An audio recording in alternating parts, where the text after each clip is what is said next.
There are moments in life when everything seems to crumble at once. Bills pile up, promises are broken, and the house that once felt like a refuge starts to feel like a silent threat. There are stories that feel straight out of a movie, where a woman fights to hold on to the only thing she has left while the world around her collapses mercilessly. And yet, sometimes salvation comes disguised as an old piece of advice, one that many have forgotten, one that is rarely mentioned, but has the power to change an entire destiny. This is the story of a woman who was about to lose everything until a simple phrase heard at the exact moment gave her back hope. Before we continue, if you value stories that leave deep lessons, please leave a like and subscribe. This helps YouTube recommend this content to more people. Now, stay with us for the full story. Mary Ellen was 52 years old and lived in a small adobe house on the outskirts of Santa Fe, New Mexico. That house was not simply a roof over her head, it was the last living memory of her parents, built slowly over the years with her own hands, brick by brick, whenever there was a little extra money. For her, that place was an emotional refuge, a symbol of dignity and a silent witness to her entire life. But as the years passed, the house also began to reflect the inner cracks she had tried for so long to ignore. She worked as a seamstress in a local tailoring workshop where sewing machines rarely rested and the air always smelled of fabric, humidity, and hard work. It was honest work, but poorly paid, and for months the number of orders had been declining. The local economy had taken a hit, and many customers now preferred cheap clothing from large retail chains. Every day, Mary Ellen saw fewer sewing requests and more bills piling up on her kitchen table.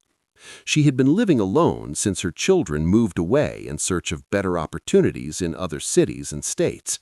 There was no resentment. She herself had encouraged them to leave and build a better future, but the silence of the house grew heavier with each passing afternoon. Over time, she began falling behind on her property taxes and basic home maintenance costs. The roof needed repairs, the walls showed signs of moisture, and one day a letter arrived with bold red markings that made her hands tremble. If she failed to bring her payments up to date within a few weeks, her home would enter foreclosure. Mary Ellen felt a tight knot form in her stomach. How could she lose the only thing that still gave her life meaning? That house had been the stage for her joys, her struggles, and her sorrows. She had watched her children take their first steps there. She had celebrated birthdays with improvised candles and sincere laughter. She had cried quietly at night when the world felt unbearably harsh. She could not allow that place to be taken from her. She tried to find quick solutions. She considered informal loans, spoke with neighbors, and even thought about selling a few items of sentimental value.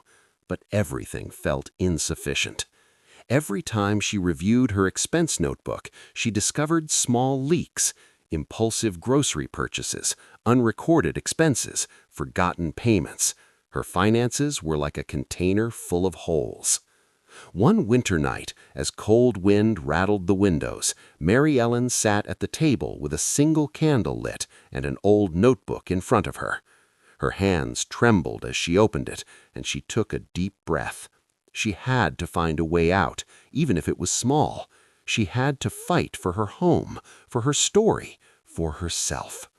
What she didn't know was that in the days that followed, a seemingly simple piece of advice, one that many had forgotten but never truly took seriously, would return to her life in an unexpected way and become the beginning of her financial salvation. As the days passed, Mary Ellen's situation worsened at a pace that left her breathless. Every morning she opened the front door hoping not to find another letter from the county office, but the notices kept coming, firmer, colder, and more threatening each time. Words like foreclosure, legal procedure, and final deadline seemed burned into her mind. She barely slept. Even when sitting still, her heart raced as if danger were always just seconds away. The sewing workshop offered no relief either. One of the owners had fallen ill, orders continued to drop, and many clients delayed their payments. Some evenings, Mary Ellen left the workshop with the bitter feeling that she had worked all day, only to earn just enough for groceries and bus fare, nothing more. Her home was still at risk. One afternoon, as she returned from work, she noticed a stranger standing in front of her house taking photos. He carried a folder under his arm and wore a gray utility vest. When she asked what he was doing, he replied in a neutral, almost mechanical tone that he was part of a preliminary property assessment related to a possible foreclosure. That word, preliminary. It felt as if the ground beneath her feet disappeared. That night, Mary Ellen cried like she hadn't in years. It wasn't just sadness, it was helplessness, exhaustion, and fear all mixed together. How had she come this far without realizing it? How had she allowed small debts, small oversights, and small habits to grow into such a massive threat? She opened a drawer and pulled out an envelope stuffed with old receipts, then spread them across the table. It was a sea of crumpled papers, some with faded ink. She began reviewing them one by one. That's when she saw the true root of the problem. Duplicate payments, unnecessary purchases, small debts she had ignored until they became large, interest accumulated from late payments, and even bank fees caused by simple oversights. She was trapped in a financial storm created by tiny daily decisions that never seemed serious until they suddenly were. She felt ashamed, she felt frustrated, and she felt the heavy weight of silence filling her home. She had no one to ask for help. Her children were far away, and she didn't want to worry them. Her sisters were struggling too, and most of her neighbors carried similar stories of financial stress and quiet desperation. It was then, searching for some kind of guidance, that she opened an old blue notebook she had kept for years. Between scattered notes and half-written thoughts, she found a page that immediately caught her attention. Written there was a phrase her mother used to repeat when Mary Ellen was young. "When money slips away, it's not the money, it's the small habits that leave the door open." Mary Ellen read it once, then again, and again. It was as if those words, forgotten for decades, had turned into a flashlight illuminating the chaos around her. She knew that sentence hid something practical, a rule her mother had followed her entire life, but one that Mary Ellen had never truly paid attention to. Now, standing at the edge of the abyss, that forgotten phrase had returned, demanding to be understood, to save her. Mary Ellen closed the notebook and rested her elbows on the table. The sentence, written in her mother's handwriting, was no longer just a nostalgic memory. It was an urgent call. She knew that her mother, a simple but deeply wise woman, had managed to keep the family home standing despite earning very little and raising 3 children on her own. How had she done it? What was hidden behind those words that now seemed to burn like fire in her mind? She searched through old boxes until she found a small glass jar her mother used to keep coins. As she held them in her hands, she remembered something she had completely forgotten. Her mother lived by a simple rule, almost insignificant on the surface, yet incredibly powerful. She used to call it the daily pocket check. It was a practice so simple it almost sounded ridiculous. Every night before going to bed, her mother would empty her purse and write down every single expense from the day, no matter how small. Then she would place any leftover coins into that jar. Every day, without exception. It was a rule that was never broken. Mary Ellen sighed. She remembered how, as a child, she used to quietly mock her mother for writing things like $1 chewing gum or $3 thread for mending. But now she understood that this meticulous discipline was not an obsession. It was a shield against disorder, against invisible leaks, against the small habits that quietly opened the door for money to slip away. She sat back down at the table and for the first time in a long while opened a blank page in her notebook. At the top she wrote, "Daily pocket check, day 1." She took out her purse and emptied everything onto the table. Receipts, loose coins, a crumpled slip of paper, a small cash payment from the workshop. Slowly, she began to write down every detail. When she finished, she felt a strange mix of relief and embarrassment.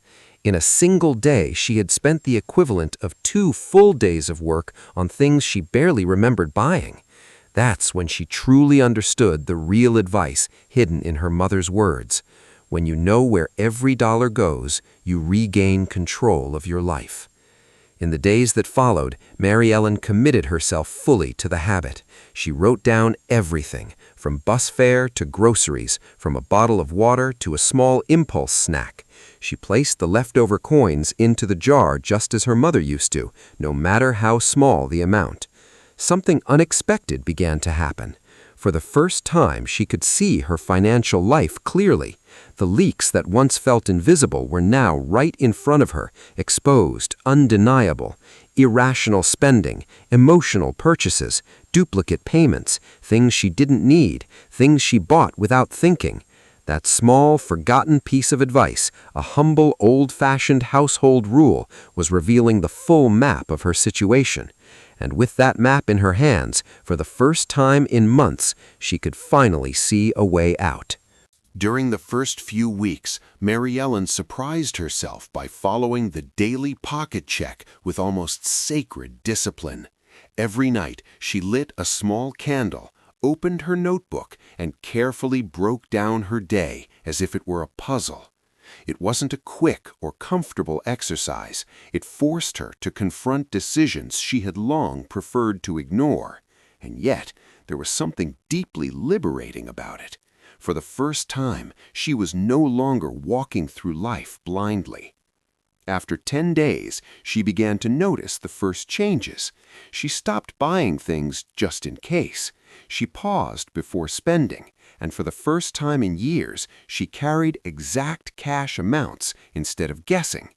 She discovered that many of her small daily expenses came from moments of anxiety: a bottle of water bought out of habit, a sweet to get through the afternoon, a bus ride taken when she could have walked. None of those things were bad on their own, but added together, they became a massive leak. Seeing it all written down awakened something inside her. It wasn't big disasters threatening her home. It was hundreds of small, uncontrolled decisions. That realization pushed her to take the next step. Just like her mother had done during hard times, Mary Ellen created 3 envelopes. On one, she wrote essentials. On another, emergencies. And on the third, home fund, the one she would use to repair the house and bring her overdue payments up to date. The first month was hard, very hard. There were days when following the rule felt almost impossible. Other days she uncovered old expenses that made her feel ashamed. But there were bright moments, too, like the night 3 weeks in when she noticed the coin jar held more money than she ever expected, or when she realized while reviewing her notebook that she had cut her emotional spending nearly in half. By the middle of the second month, Mary Ellen made a brave decision. She went to the county office. With her notebook in hand, she asked to speak with a clerk and explained her situation honestly. She showed them her progress, her organized records, her plan. She didn't ask for pity, she asked for time, and to her surprise, it was granted it. They offered her a payment plan adjusted to her real financial capacity, with longer deadlines and no additional penalties, all because she had clear proof of her effort and discipline. That night, when she returned home, she cried, but this time it was from relief. For the first time in months, she felt in control again. The chaos was beginning to organize itself. The impossible was starting to shift. As the weeks passed, the habit became part of her identity. The coin jar began to fill faster.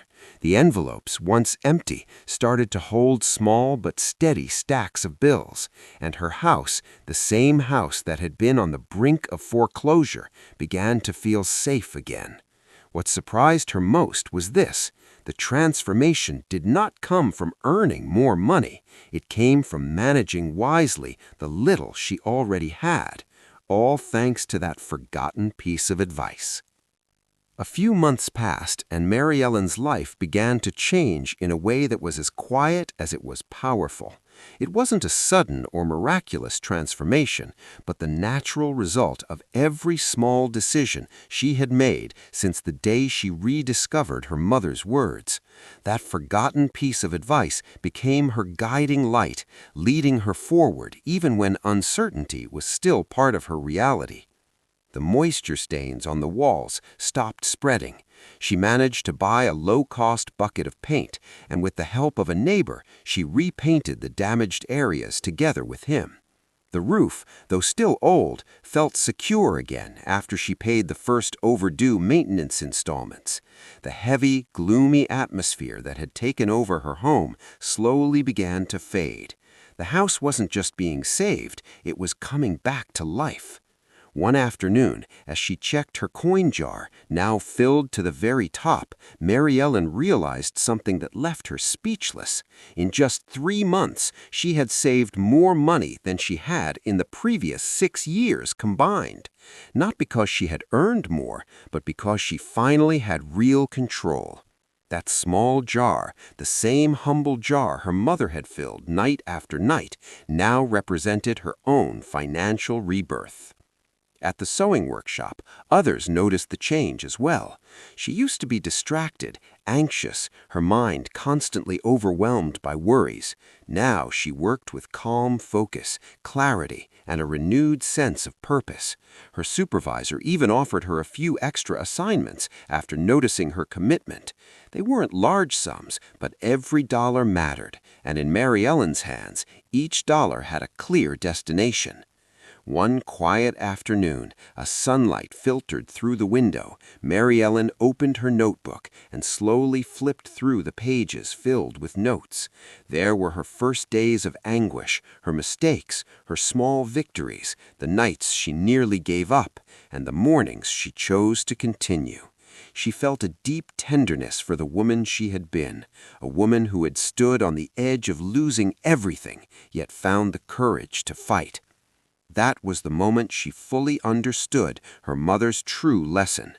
It had never been just about tracking expenses or saving loose change. It was something far deeper. True wealth isn't having a lot, it's knowing how to take care of the little you have. Mary Ellen smiled. For the first time in a long while, she didn't feel afraid when she thought about the future. She had learned to look at her financial life with honesty, to slow the impulses that weakened her, and to protect what truly mattered. And most of all, she had learned that there are no small pieces of advice, only advice that gets forgotten. She closed the notebook, blew out the candle, and walked slowly through her home, touching the walls with gratitude. There was still work to be done, but she would take it step by step, with the same discipline that had transformed her destiny. From that day on, whenever someone in the neighborhood asked her for help or advice, Mary Ellen repeated what her mother had taught her, because there are lessons that should never be lost, lessons that can save an entire life. And this one, without a doubt, was one of them.